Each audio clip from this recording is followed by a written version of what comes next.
all three crimes against life, and sentenced to life in prison without parole. His actions were driven by loyalty to the Hells Angels and a ruthless need to silence anyone who threatened the club's secrecy. Well, let's move on from this brutal chapter of Adam Lee Hall and talk about another Hell Angel who left a deadly mark on the world, David Giles. Number 7. David Giles. This notorious Hells Angels member was born in eastern Canada and became well known for helping start the Kelowna chapter of the Hells Angels in British Columbia. He had strong ties to Maurice Momboche. For years he had been able to evade the law, but in 2017 he was convicted of serious substance crimes, including planning to bring illegal drugs into Canada and selling them.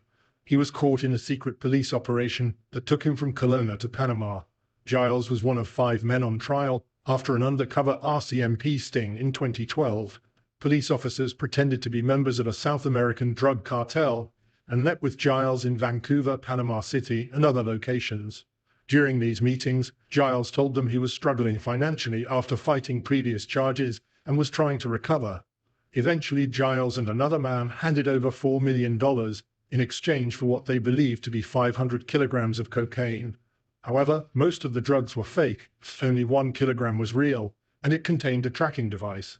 The cocaine was placed inside duffel bags in a Martha Stewart box. During the trial, it was revealed that Giles unknowingly gave the undercover officers details about Hells Angels activities. He mentioned that any side business had to be approved by 3 senior members. However, he struggled to introduce the officers to other gang members because they feared getting caught under Canadian conspiracy laws. The logistics of the drug deal were also complicated. At one point, Giles delivered $2 million in wet bills. When asked why the money was soaked, he laughed and said it had been buried, but a broken lid let in rainwater. Giles had been found not guilty in 2008 in another major drug case. However, this time he was convicted and sentenced to over 11 years in prison, one of the longest sentences given to a Hells Angels member in British Columbia. He did not serve his full sentence. On July 1, 2017, Giles passed away at the age of 67 in Abbotsford Regional Hospital.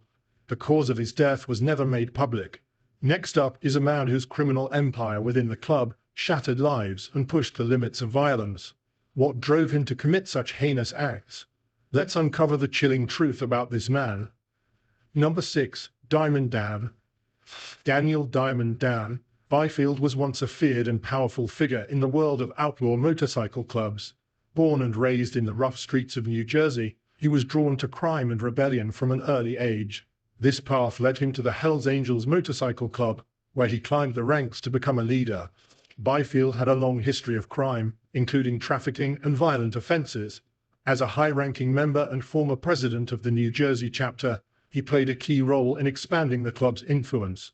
However, his leadership was also marked by brutal conflicts with rival biker groups. He became deeply involved in substance trafficking, moving large shipments across state lines. His ability to avoid law enforcement for years made him both feared and respected within the club. However, his reputation for violence eventually put him on law enforcement's radar, leading to multiple arrests. By the early 2000s, authorities began cracking down on his operations. He was arrested and sentenced to several years in prison for trafficking and other crimes. Though his current status is unclear, he is believed to still be behind bars. His downfall marked the end of an era for the Hells Angels in New Jersey. Now, let's focus on an early member whose brutal confrontations and criminal activities would leave an indelible mark on the club's history. What pushed him to become such a feared figure? Let's find out. Number 5. The Snake. Thomas "Tommy" Karate Pitera was born on March 15, 1958, in Brooklyn, New York, where he grew up in a tough neighborhood filled with crime and violence. Drawn to the criminal world at an early age, he joined the Hells Angels in the late 1970s, beginning a brutal and bloody career that made him one of the club's most feared figures. Pitera quickly rose through the ranks, known for his ruthless and violent ways.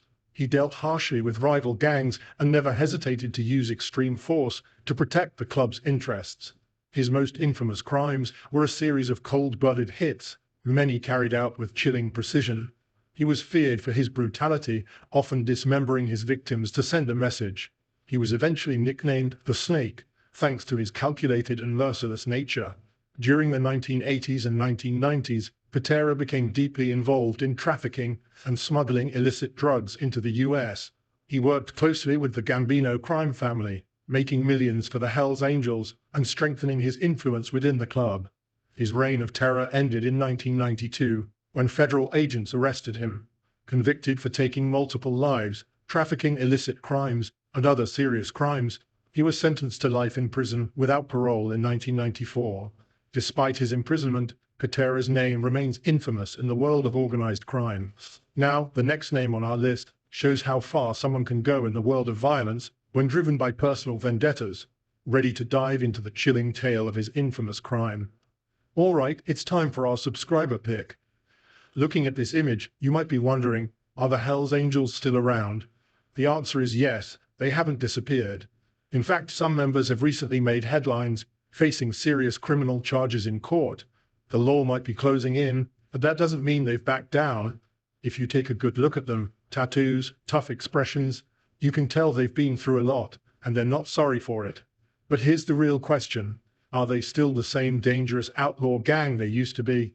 Or are they just a symbol of organized crime's rough past? Let us know what you think in the comments. Number 4. Alan Pissarro.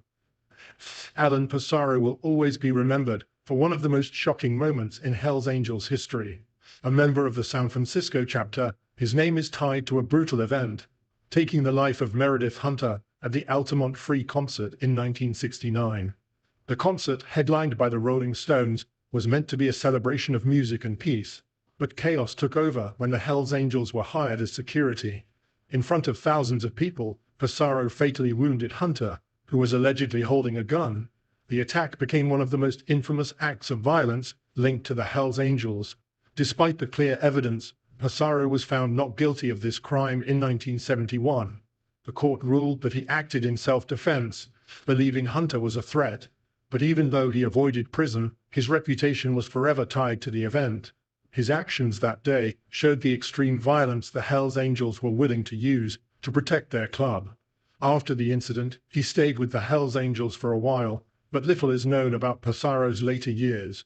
His ability to beat the law and his tough reputation made him a legend among young men looking for trouble.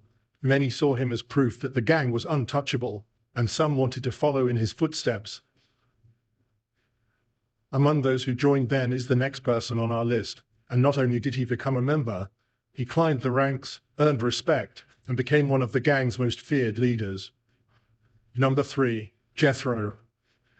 Born in the early 1960s, Jeffrey "Jethro" Pettigrew quickly became known within the Hells Angels, especially in the San Jose, California chapter.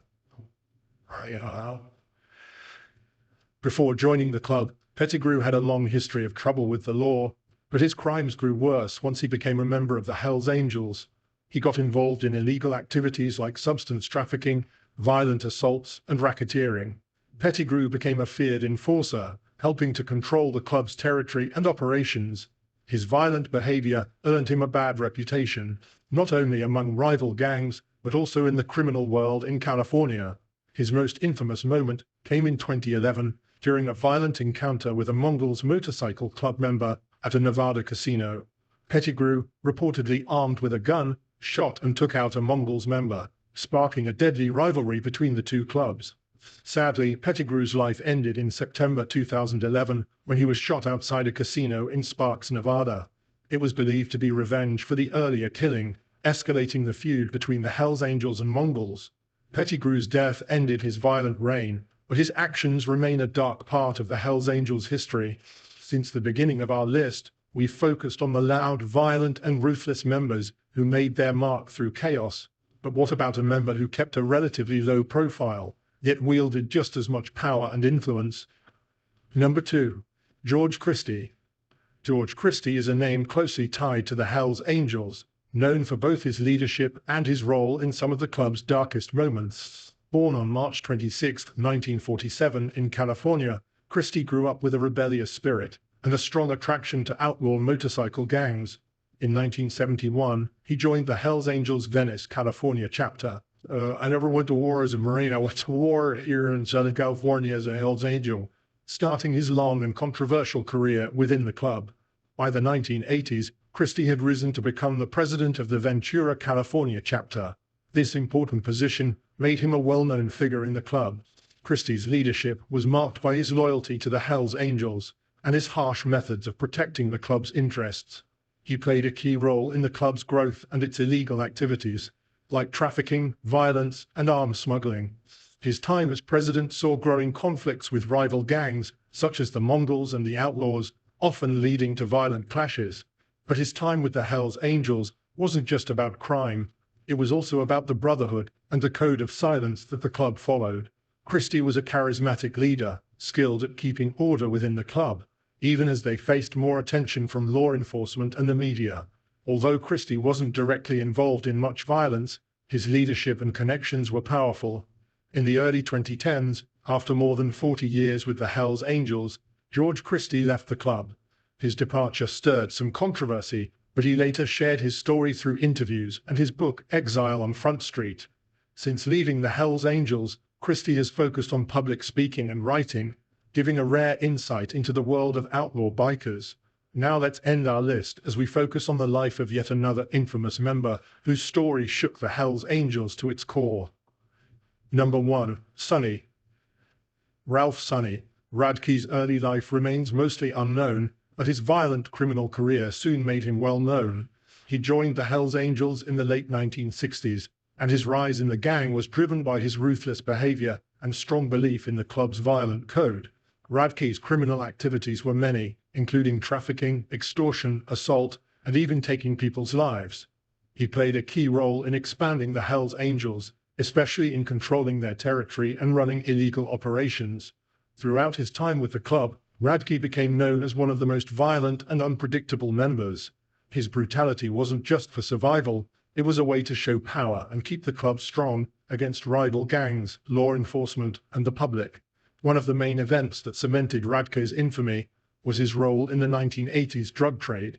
He helped traffic methamphetamine, a major income source for the Hells Angels at the time. Radke's criminal activities brought him into the spotlight of law enforcement, especially the FBI, which was investigating organized crime. Over time, Radke continued his work with the Hells Angels, but eventually faded from public view. He passed away in 2013, leaving behind a legacy marked by the violence of organized crime and the dark history of the Hells Angels. And that's all for today. Thanks for watching.